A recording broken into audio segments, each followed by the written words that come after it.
सुप्रभात बच्चों, आज हम आपकी पाठ्य पुस्तक हिंदी के पाठ 19 का अध्ययन करेंगे, जिसका शीर्षक है समुच्चय बोधक।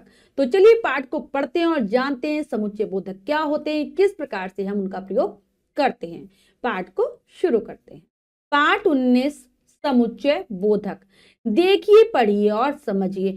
तो बच्चों यहाँ पर चित्र दिए गए हैं और उनके नीचे वाक्य हैं। चित्र देखते हैं और वाक्यों को पढ़ लेते हैं। रमा और माधव रेडियो सुन रहे हैं। तुम्हें घड़ी चाहिए या साइकिल? प्रतिदिन व्यायाम करो ताकि स्वस्थ रह सको। तो उपयुक्त वाक्यों में आए रंगीन शब्द और या तथा ताकि दो शब्दों, दो वाक्यांशों व दो वाक्यों को जोड़ने का कार्य कर रहे हैं, अतः ये समुच्चय बोधक हैं। तो हमने यहाँ पर पढ़े थे रंगीन छपे हुए शब्द और या और ताकि, जिनको हम देख रहे हैं कि ये क्या कर रहे हैं, या तो ये दो शब्दों को जोड़ने का काम कर रहे हैं, या फिर दो वाक्यांशों को जोड़ रहे हैं, या फिर दो वाक्यों को ही जोड़ रहे हैं। तो ऐसे शब्द ही कहलाते हैं समुच्चय बोधक, जो कि जोड़ने का कार्य करते हैं। किसको? शब्दों को, वाक्यों को, वाक्यांशों को। तो इसकी परिभाषा है ऐसे शब्द जो दो शब्दों, वाक्यांशों, वाक्यों या उपवाक्यों को जोड़ते हैं, आपस में मिलाते हैं, उन्हें समुच्चय बोधक कहते हैं। परिभाषा याद कर लेंगे। अब आता है समुच्चय बोधक के भेद, यानी कि कितने प्रकार के होते हैं। समुच्चय बोधक शब्दों के दो भेद होते हैं, दो प्रकार हैं। पहला है समानाधिकरण समुच्चय बोधक, दूसरा है व्यधिकरण समुच्चय बोधक। समानाधिकरण समुच्चय बोधक क्या होते हैं जानते हैं। जो समुच्चय बोधक शब्द दो समान वाक्यों या एक ही स्थिति के दो शब्दों को जोड़ते हैं, समानाधिकरण समुच्चय बोधक कहलाते हैं। मतलब जो समान शब्दों, एक जैसे वाक्यों को या एक जैसी स्थिति वाले शब्दों को आपस में जोड़ने का काम करते हैं, वो है समानाधिकरण। नाम से पता चल रहा है कि समान, ठीक है। जैसे यश और दक्ष पक्के दोस्त हैं, कार्य पूरा करो अन्यथा तुम्हें दंड मिलेगा। तो यहाँ पर कौन कौन से शब्द हैं? और अन्यथा हैं। उपयुक्त वाक्यों में और शब्द एक ही स्थिति के दो शब्दों को जोड़ रहा है, यानी कि दो बच्चे हैं, दोनों के नाम हैं, दोनों नाम को जोड़ रहा है। जबकि अन्यथा शब्द दो समान वाक्यों को जोड़ रहा है, समान वाक्यों को जोड़ रहा है अन्यथा। अतः ये दोनों शब्द समानाधिकरण समुच्चय बोधक है, ठीक है।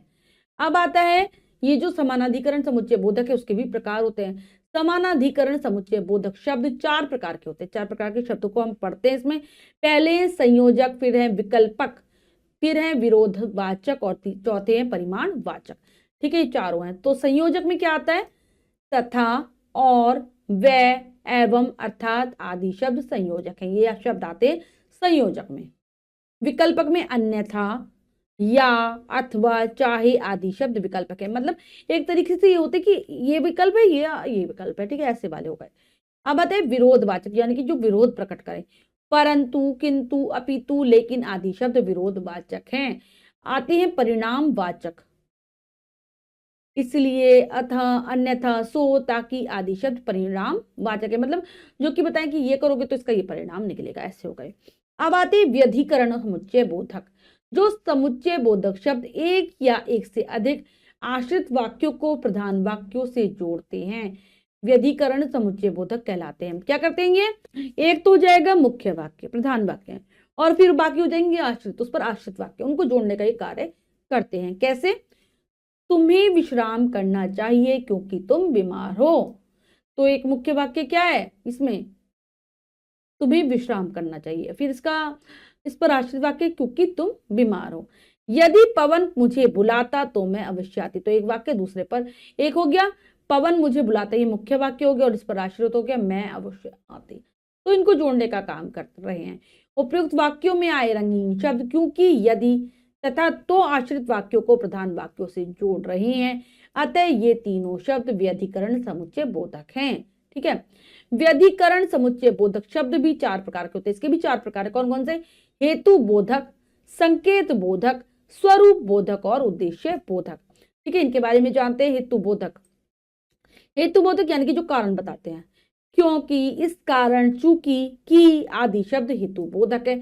संकेत बोधक जो कि संकेत करते हैं, यद्यपि, तथापि, जो, तो, यदि, तो आदि शब्द संकेत बोधक हैं। स्वरूप बोधक, ठीक है, जो कि ऐसा होता तो मानो ऐसा होता है, ठीक है, मानो, अर्थात, की आदि शब्द स्वरूप बोधक है। उद्देश्य बोधक जो उद्देश्य बताएं, ताकि, जिससे, जो कि आदि शब्द उद्देश्य बोधक है। ठीक है, ये सारे थे हमारे व्यधिकरण समुच्चय बोधक के उदाहरण। हमने जो भी सीखा है उसको दोहरा लेते हैं। हमने सीखा के अंतर्गत एक ऐसे शब्द जो दो शब्दों, वाक्यांशों, वाक्यों या उपवाक्यों को जोड़ते हैं समुच्चय बोधक कहलाते हैं। समुच्चय बोधक शब्द के दो भेद होते, दो प्रकार हैं, समानाधिकरण समुच्चय बोधक तथा व्यधिकरण समुच्चय बोधक। समानाधिकरण समुच्चय बोधक शब्द चार प्रकार के होते हैं, संयोजक, विकल्पक, विरोधवाचक तथा परिणामवाचक।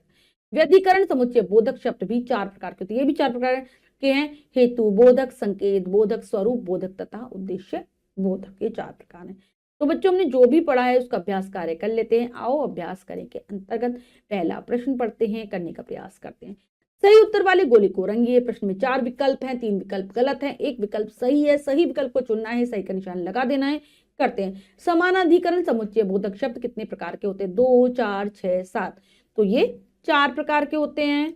दो शब्दों, वाक्यांशों अथवा वाक्यों में विरोध दर्शाने वाले समुच्चय बोधक शब्द कहलाते हैं। परिणाम दर्शक, विकल्पक, संयोजक, विरोध दर्शक। तो ये होते विरोध दर्शक। अर्थात शब्द संबंधित है स्वरूप बोधक, हेतु बोधक से, संकेत बोधक से, विकल्प, ये बच्चों संबंधित है स्वरूप बोधक से। रिक्त स्थानों की पूर्ति कीजिए। तो बच्चों यहाँ पर रिक्त स्थान है, हमें उचित शब्दों से इन्हें भरना है, भरते हैं। समुच्चय बोधक शब्दों के दो भेद होते हैं। समानाधिकरण समुच्चय बोधक दो समान वाक्यों या शब्दों को जोड़ते हैं। व्याधिकरण समुच्चय बोधक के चार भेद होते हैं। और तथा ताकि क्या है?